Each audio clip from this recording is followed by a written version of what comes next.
mga ko yung technique na walang magtuturo sa inyo. Nilagyan ko po ng rubber washer mula dito sa interior.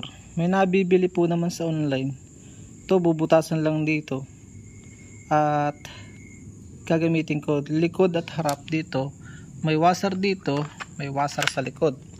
Para kung sakaling lumapat, hakab siya at hindi siya basta malalaglag dun sa tigtigan sa mga biyahe po natin. Lalagyan lang po natin ng clearance para pagka naipit siya ay magsasakto lang siya kaysa sa lalabis siya dito na pangit tingnan. So yun po.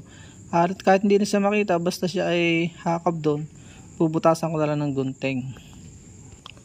Yan o, ginunting ko po, pinold lang ng ganon. Ayun ang paggugunting dyan yun. Tapos ginanon, saka magugupitin. Sisigo na yan dyan dito sa tornilyo. Ito pong makinis andito sa sa tornilyo. Itong kwan doon sa bubog para hakab siya. Yan o, kita nyo mga hakab siya. At doon sa likod lalagyan. Puputulan ko lang ito gamit ang grinder dahil napahaba. Sana kayanin ng grinder para hindi na ako bumili. Sayang din ang pera eh.